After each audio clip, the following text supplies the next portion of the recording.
Good evening, my fellow Americans. Over the past several weeks, you have heard a number of reports on TV, radio, and in your newspapers on the situation in Southeast Asia. I think the time has come for me as President and as Commander-in-Chief of our armed forces to put these reports in perspective, to lay all the pertinent facts before you, and to let you judge for yourselves as to the success or failure of our policy. I'm glad to be able to begin my report tonight by announcing that I have decided to increase the rate of American troop withdrawals for the period from May 1st to December 1st. Before going into details, I would like to review briefly what I found when I came into office, the progress we have made to date in reducing American forces, and the reason why I am able to announce a stepped-up withdrawal without jeopardizing our remaining forces in Vietnam and without endangering our ultimate goal of ending American involvement in a way which will increase the chances for a lasting peace in the Pacific and in the world. When I left Washington in January of 1961, after serving 8 years as Vice President under President Eisenhower, there were no American combat forces in Vietnam. No Americans had died in combat in Vietnam. When I returned to Washington as President 8 years later, there were 540,000 American troops in Vietnam. 31,000 had died there. 300 Americans were being lost every week. And there was no comprehensive plan to end the United States' involvement in the war. I implemented a plan to train and equip the South Vietnamese to withdraw American forces and to end American involvement in the war just as soon as the South Vietnamese had developed the capacity to defend their country against communist aggression. Now, on this chart on my right, you can see how our plan has succeeded. In June of 1969, I announced a withdrawal of 25,000 men. In September, 40,000. December, 50,000. April of 1970, 150,000.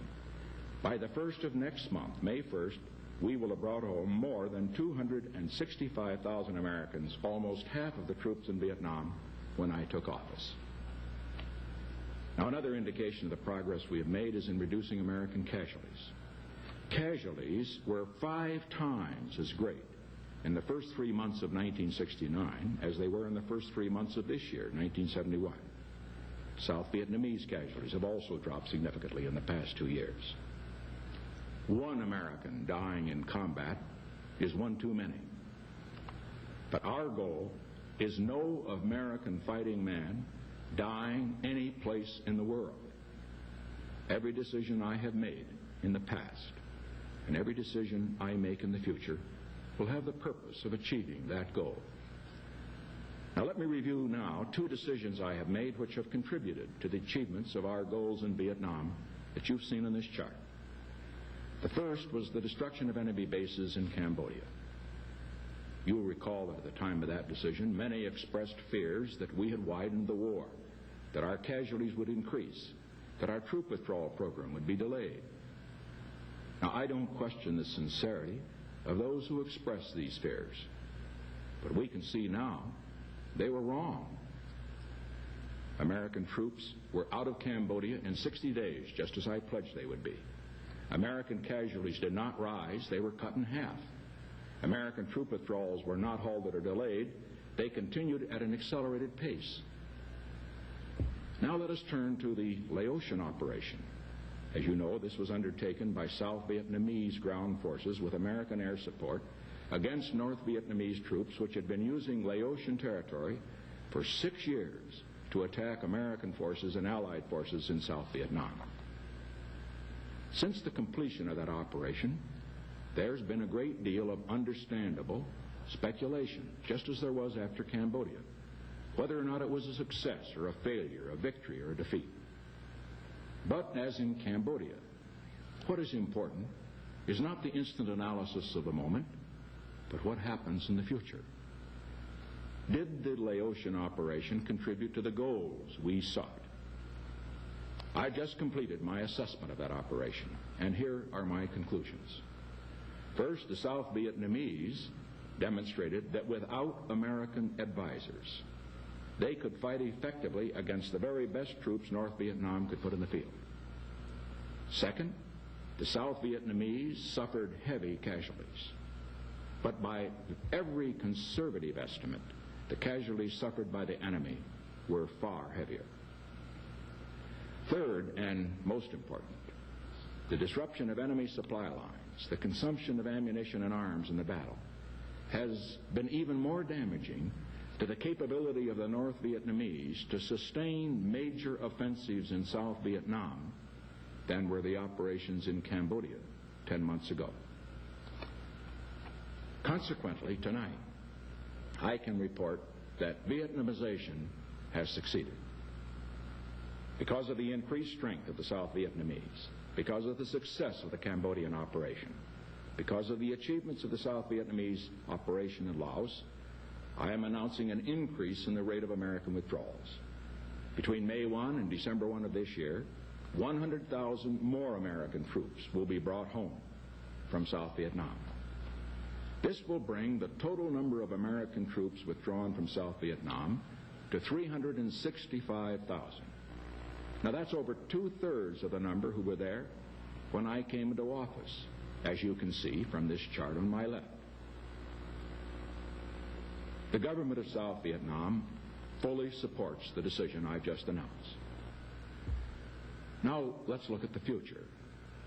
As you can see from the progress we have made to date, and by this announcement tonight, the American involvement in Vietnam is coming to an end. The day the South Vietnamese can take over their own defense is in sight. Our goal is a total American withdrawal from Vietnam. We can and we will reach that goal through our program of Vietnamization if necessary. But we would infinitely prefer to reach it even sooner through negotiations. I'm sure most of you will recall that on October 7th of last year in a national TV broadcast, I proposed an immediate ceasefire throughout Indochina, the immediate release of all prisoners of war in the Indochina area, an all-Indochina peace conference, the complete withdrawal of all outside forces, and a political settlement. Tonight, I again call on Hanoi to engage in serious negotiations to speed the end of this war. I especially call on Hanoi to agree to the immediate and unconditional release of all prisoners of war throughout Indochina. It is time for Hanoi to end the barbaric use of our prisoners as negotiating pawns and to join us in a humane act that will free their men as well as ours. Let me turn now to a proposal which at first glance has a great deal of popular appeal. If our goal is a total withdrawal of all our forces, why don't I announce a date now for ending our involvement? Well, the difficulty in making such an announcement to the American people is that I would also be making that announcement to the enemy. And it would serve the enemy's purpose and not our own. If the United States should announce that we will quit, regardless of what the enemy does, we would have thrown away our principal bargaining counter to win the release of American prisoners of war. We would remove the enemy's strongest incentive to end the war sooner by negotiation. And we will have given enemy commanders the exact information they need to marshal their attacks against our remaining forces at their most vulnerable time.